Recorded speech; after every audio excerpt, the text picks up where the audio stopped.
Aircraft making a condensation trail is very similar in many ways to when you go outside on a cold day and exhale. You create a condensation trail. That little cloud is a condensation trail. Now, if you take a 2-mile walk on a cold day and you can turn around and you can see your condensation trail tracking all the way back for 2 miles.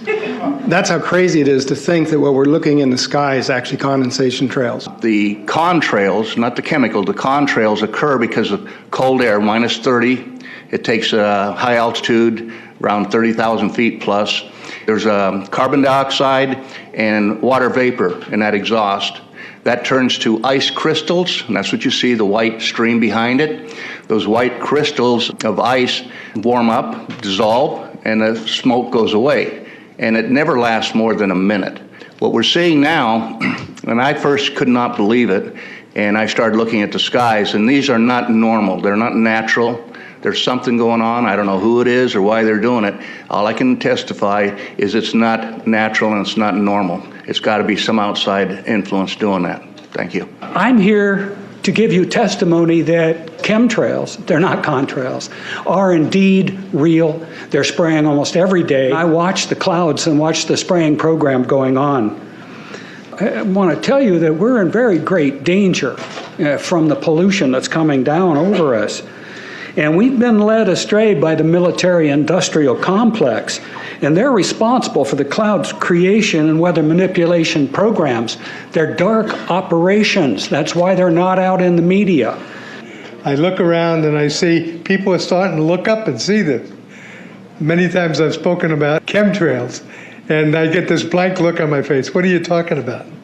I'm saying, look up. As a pilot, before I fly, I look up. And so, boy, they're really out there working. When you look up at the sun and you see a white haze, that is aluminum floating in the air right now, and it's coming from the aircraft. There's a huge amount of aluminum being found because these sprays have aluminum, strontium, barium, manganese, and there's a lot of argument that aluminum is very common to be found, but aluminum is only common in a bonded form. It's not common in a free form, and we're finding high rates of free aluminum in the soil, which is not natural. The metal compounds that are being used are environmentally dangerous. We need to be monitoring them. We need to be testing them. Okay, these previous guys, I've watched exactly what they do, and yes, they are correct. I've seen exactly the same stuff, so ditto marks on those. You want some figures? Okay, latest water test, tested the rain. 13,100 micrograms per liter of aluminum in the rain in 2013. Normally, it should be 0. So 13,100 is pretty damn much, folks. It used to be 0, then it was 100s in the 2000s, and then since 2010, it's into the 1,000s and the latest 13,100.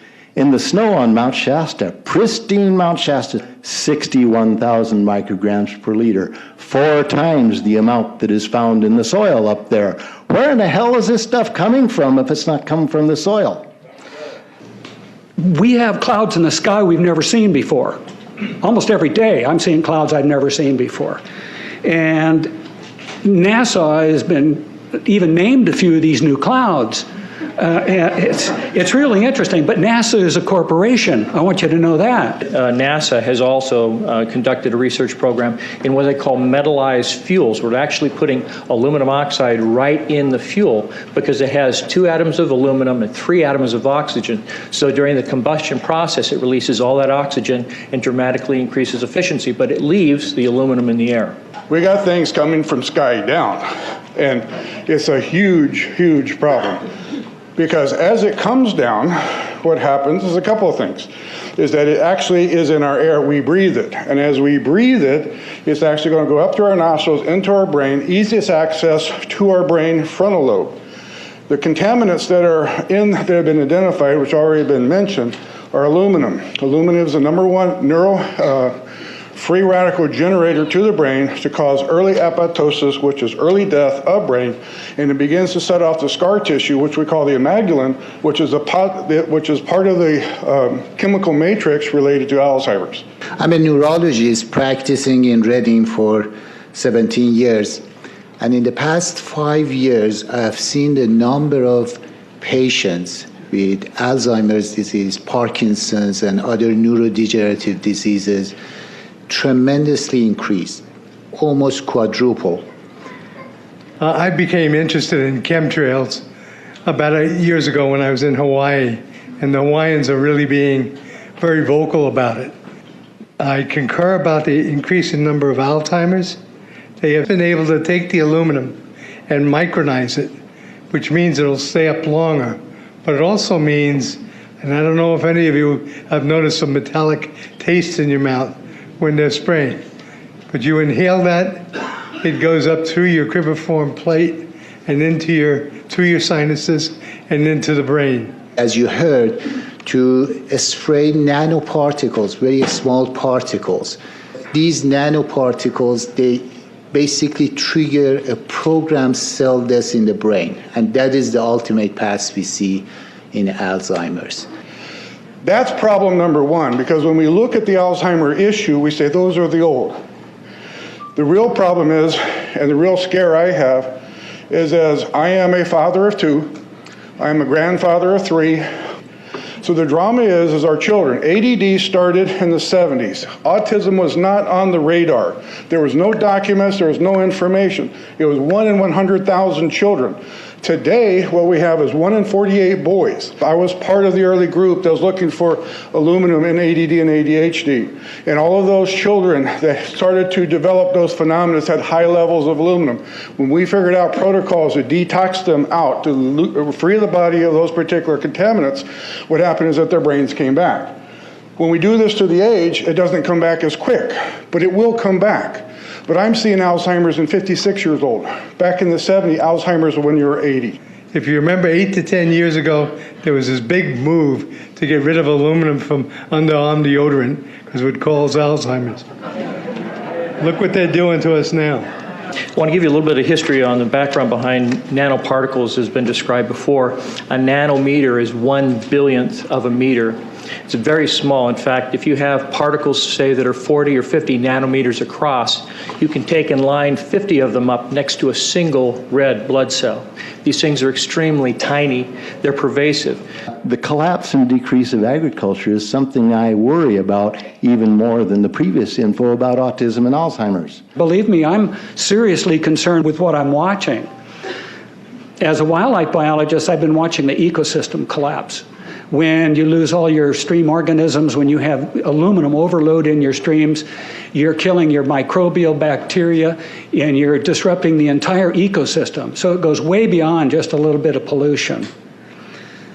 How did Monsanto know to create aluminum-resistant plants? I don't think I've heard anybody ask that question. Okay. Insects. I've done studies in Siskiyou County. They're at 20% of normal. The aquatic insects basically made a nosedive in 2006 to about 20% of normal. So far this year, I've sampled 200 trout stomachs. 98% of them are empty. So sorry about the trout fishing, fellows. The mayflies, stoneflies, dipterus, and caddisflies are damn near gone. The terrestrial sampling is down to about 20% of normal, except for pest species like ants.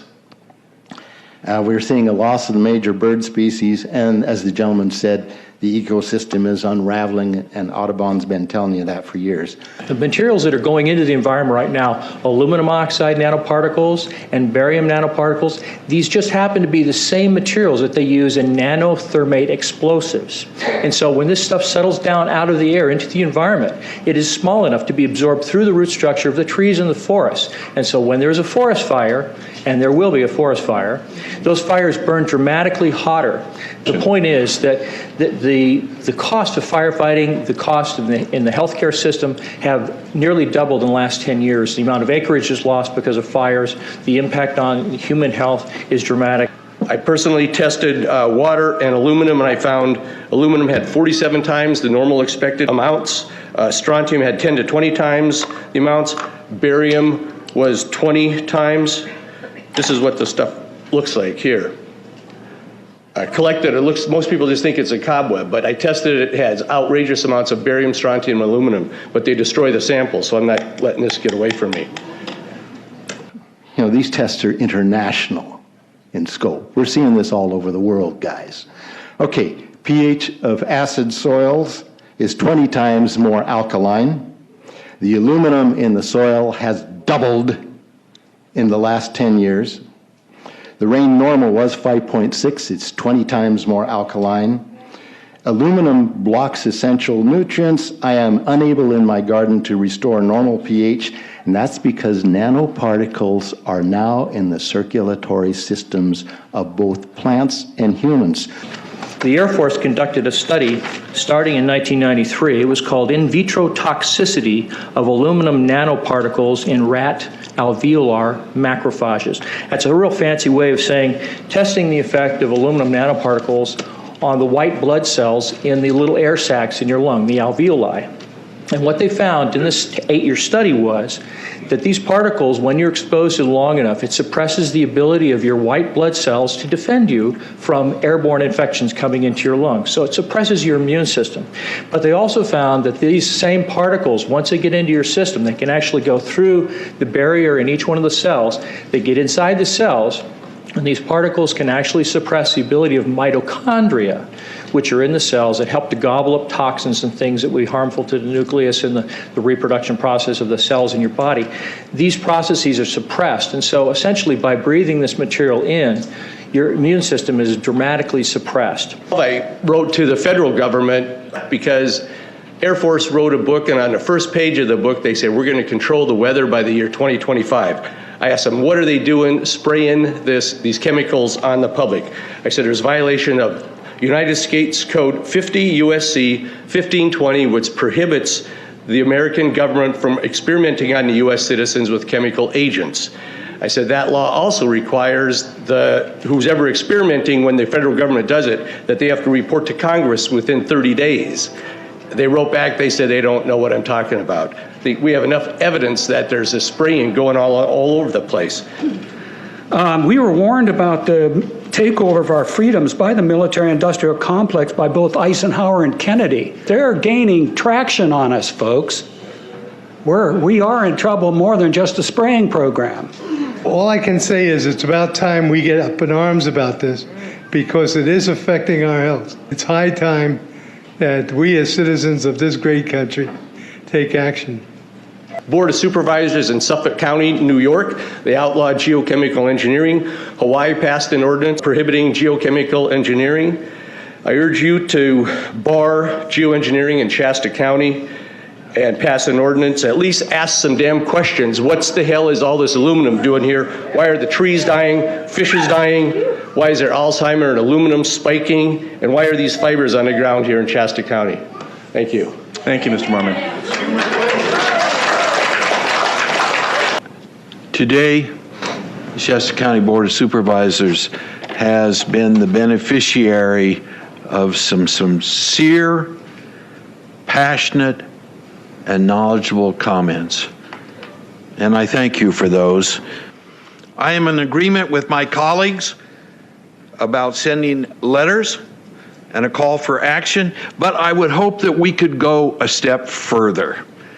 I would like for us to send a copy of this video where all of you spoke today, all 2.5 or 3 hours of this testimony, to be sent to our senators and our U.S. representatives, and also our representatives in the state of California. We'll do that. Let them listen to the passion that came out of this meeting today. Thank you. You have the motion in front of you. I think it's understood. All in favor, say aye. Aye. Any opposition? Motion passes unanimously.